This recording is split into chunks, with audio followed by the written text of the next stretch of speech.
And I was about to go to bed, and then like half an hour ago, like two major updates in the Jeffrey Epstein saga had dropped, like just out of nowhere. Okay.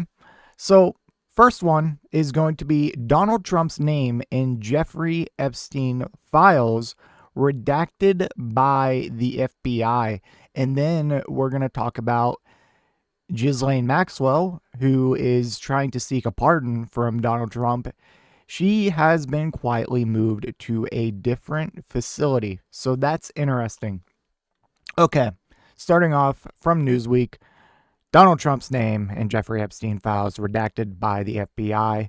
The FBI redacted Donald Trump's name along with the names of other prominent public figures from references in the Jeffrey Epstein files, which I thought they didn't exist. Like, come on, Donald, what is it? Three people familiar with the matter told Bloomberg's, that's a new one, Bloomberg's Jason Leopold. Internal directives instructed about 1,000 FBI agents to flag any mention of Trump during a March review of roughly 100,000 pages of records. People familiar with the process told Bloomberg. Now, this part we kind of already knew. A couple of weeks ago, in the heat of this, it was reported that the FBI was flagging. Trump had instructed the FBI to flag any mention of his name. Oh, gee, I wonder why. The Justice Department says the review turned up no client list or evidence linking Trump to criminal activity, despite his name appearing in Epstein's contact book and flight logs. Newsweek has reached out to the FBI via email on Friday morning for comment. Why it matters. The president and senior White House officials have repeatedly stated in recent weeks that there was no reason to release the remaining Epstein files, and they have sought to move on from the saga despite calls from Trump's base to release all documents as promised. What to know? The Bloomberg report said that earlier this year, FBI agents were directed to search for all documents associated with the Epstein case and determine which could be released, totaling tens of thousands of pages following Attorney General Pam Bondi's request for them. During this review in March, FBI personnel were said to have identified numerous references to Trump and other high-profile people, with the names then redacted by FOIA officers because they were private citizens at the time. After these redactions, the files were sent to Bondi, who then repeatedly told Trump in May that his name was in the files. Privacy concerns and protections for victims have been cited as reasons for withholding additional material, a decision that has drawn bipartisan criticism and renewed scrutiny of the file's handling.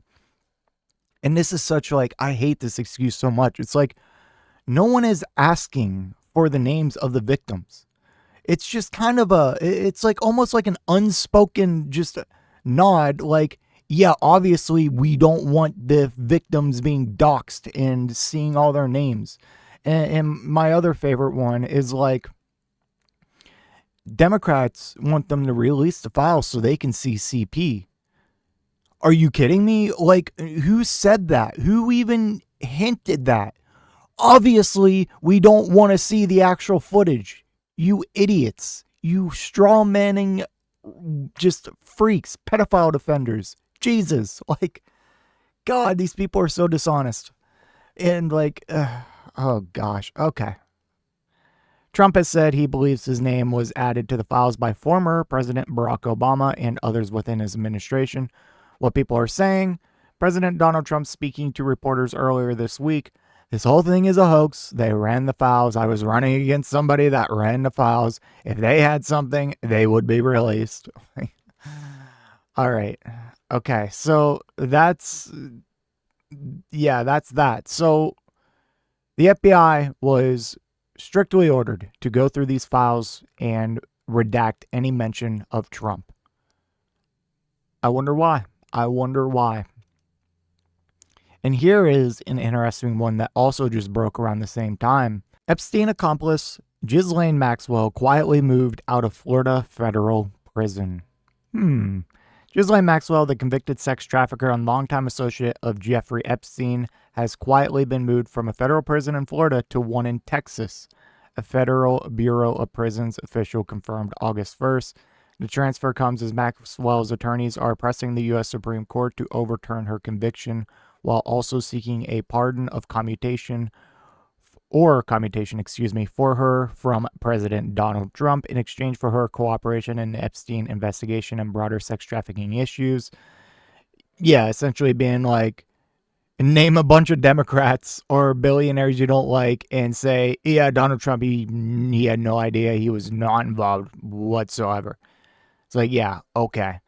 Maxwell spent 2 days last week talking to Deputy Attorney General Todd Blanche, Trump's former personal defense lawyer, at a courthouse near the Tallahassee prison where she was serving a 20-year sentence for Epstein-related sex trafficking. We can confirm Ghislaine Maxwell is in the custody of the Bureau of Prisons at the federal prison camp Bryan in Bryan, Texas. BOP inmate locator official Benjamin O'Con said in an email to USA Today, the news was first reported by the New York Sun newspaper. So yeah, why are they moving her? Why are they moving her? Like, this shit is just so sketchy. And like, okay, she's either getting a pardon. Or she's about to get really sad, if you know what I'm saying. This is so sketchy, man. And like, and something I just keep going back to. All right, let's live in Wonderland and in a fairy tale for a second here. Let's say Donald Trump had no relation at all to Epstein, and Epstein's not a part of the picture.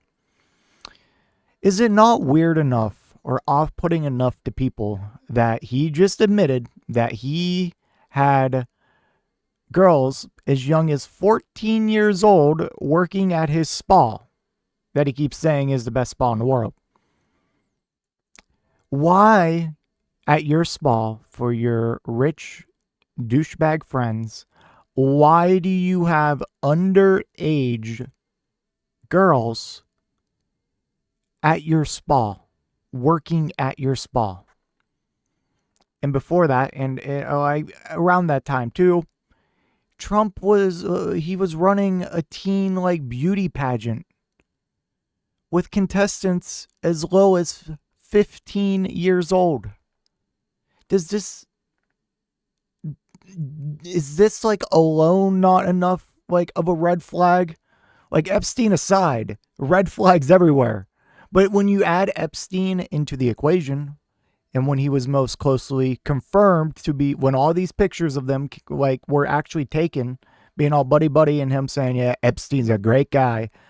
This was when they were the closest. And this was also when Trump was doing these underage beauty pageants, having underage girls at his spa.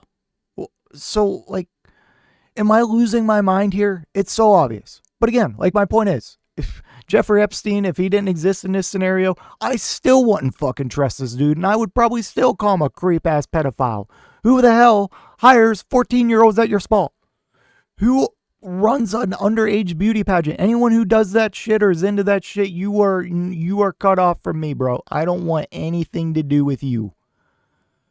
All right, I digress. Anyways, let me know what you think in the comment section down below. And remember, Trump is a pedophile. And yeah, if you made it to this point in the video, I just want to give a special thank you. If you enjoyed it, please hit that like button down below. And if you really enjoyed it, maybe consider hitting that subscribe button while you're down there.